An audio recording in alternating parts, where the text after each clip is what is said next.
नमस्कार। आज हम बात करेंगे दक्षिणी संगीत की गायन शैलियों के बारे में। देखिए, दक्षिणी संगीत में पदम, वर्णम, जावली, तिल्लाना, कृति, कीर्तनम, तालमालिका, ऐसी कई गायन शैलियाँ प्रचलित हैं।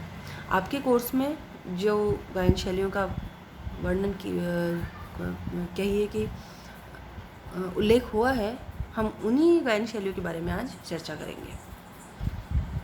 पहली है जावली। जावली जो है वो उत्तर भारत की ठुमरी से इसकी तुलना की जा सकती है। जावली शब्द जावल से बना है, जिसका अर्थ होता है श्रृंगारमय गीत। यह गीत प्रकार लगभग 100 वर्षों से पाया जाता है। इसमें एक पल्लवी और 2-3 चरण होते हैं। इसके गायन में राग शुद्धता पर विशेष ध्यान नहीं दिया जाता है। ठुमरी की भांति स्वर वैचित्र्य इसकी विशेषता है। यह मुख्यतः झंझोटी, काफी, खमाज, कानड़ा, बिहाग जैसी रागों में गाया जाता है। इसमें 8 मात्रा वाली आदि ताल तथा 5 मात्रा वाली रूपक ताल का प्रयोग किया जाता है। ये प्राय द्रुत लय में गाई जाती हैं। इसके रचयिताओं में स्वाति तिरुनाल, पट्टणम सुब्रमण्यम, श्रीनिवास अय्यर आदि प्रमुख हैं। देखिए, आप रूपक और ये नाम सुनकर चौंक मच जाइए, क्योंकि इसी नाम से दक्षिण में भी तालें प्रचलित हैं, जैसा कि उत्तर में है, लेकिन उसमें वैचित्र्य होता है, विभिन्नता होती है। इसके बाद बारी आती है तिल्लाना की। तिल्लाना जो है वो हिंदुस्तानी संगीत के पद्धति के तराने के समान कहा गया है। इसमें बहुत ज़्यादा सिमिलरिटी होती है। जैसे साहित्य के साथ मृदंग के बोलों का प्रयोग किया जाता है इसमें, और द्रुत लय में गाने की प्रथा है। स्वाति तिरुनाल, मुत्तैया भागवतर जैसे संगीतकार जो हैं, उन्होंने अनेक तिल्लाना गीतों की रचना की। इसके बाद बारी आती है पदम की। पदम दक्षिणी संगीत पद्धति की विशिष्ट गीत शैली है। यह विलंबित लय और गंभीरता के कारण उत्तरी संगीत पद्धति के ध्रुपद के समान है। इसमें प्राय 3 पंक्तियां होती हैं: पल्लवी, अनुपल्लवी और चरण। गायक इच्छा अनुसार पल्लवी या अनुपल्लवी से गायन शुरू कर सकता है। इन पदों की रचना प्राय रक्ति रागों में होती है। माफ़ कीजिएगा, भक्ति गलत लिखा हुआ है,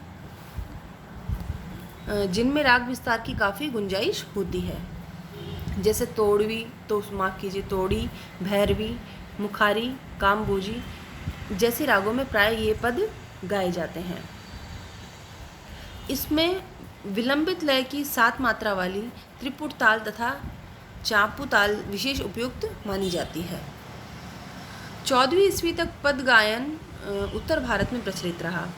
जयदेव का गीत गोविंद इस शैली की सर्वश्रेष्ठ रचना है। 15वीं ईस्वी से इस शैली का प्रभाव दक्षिण में भी पाया जाता है। पुरंदर दास, कनक दास, मुत्तू तांवर आदि कवियों ने अनेक पदों की रचना की। भक्त गायक क्षेत्रज्ञ ने इस शैली को सजाया संवारा और राग संगीत में प्रमुख स्थान दिलाया।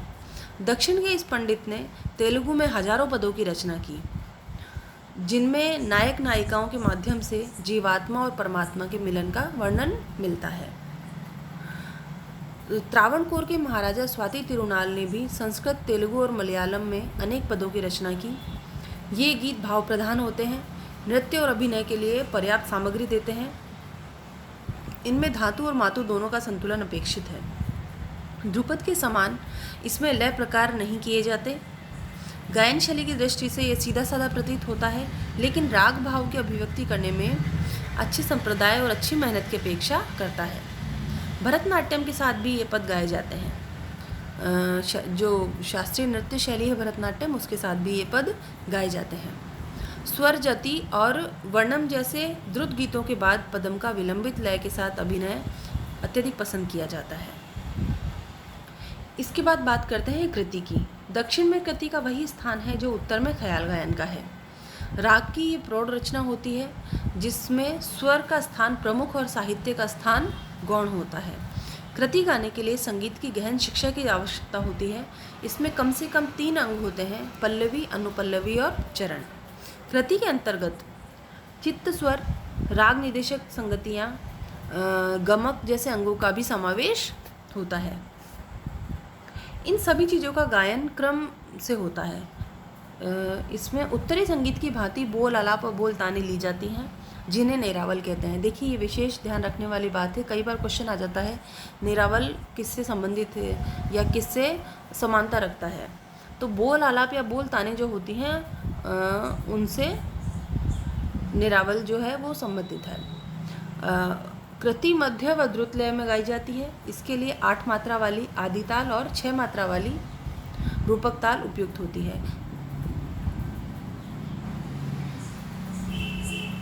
संत त्यागराज मुत्तुस्वामी दीक्षितर व श्यामा शास्त्री की कृतियाँ अपनी प्रौढ़ता के लिए इसमें प्रसिद्ध है। त्यागराज की पंचरत्नम नामक कृति नट गौड़ वराली आरबी और श्री रागों में निबद्ध है।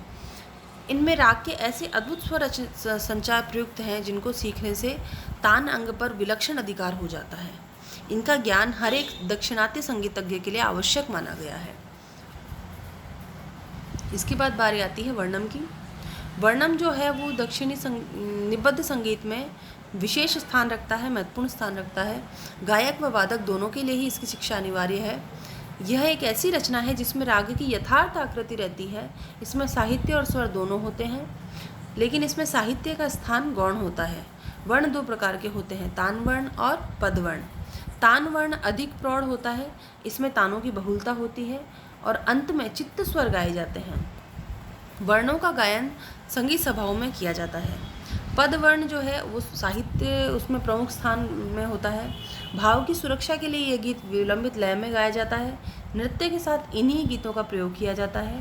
तान वर्ण के लिए अड्ड आदि झंपा जैसी विलंबित लय की ताल निर्धारित किए गए हैं और पद वर्ण का जो गायन है वो मध्य और द्रुत लय वाले तालों में किया जाता है। और इसमें पद वर्ण जो है उसके भी प्राय 3 खंड होते हैं, पल्लवी, अनुपल्लवी और चरण।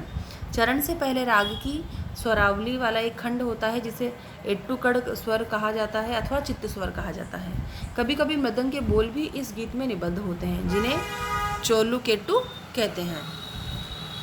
उत्तरी संगीत में चतुरंग में जैसे स्वर व तबले के बोलों का प्रयोग होता है, उसी तरह वर्णम में भी इस तरह से तबले और माफ़ कीजिए वहाँ पखावज और मृदंग की होती है तो उसके बोलों का वर्णन इसमें मिलता है। वर्णम के रचनाकारों में स्वाति तिरुनाल, श्रीनिवास अय्यर, पट्टणम सुब्रमण्यम आदि के नाम प्रमुखता से लिए जाते हैं। आज के लिए इतना ही, धन्यवाद।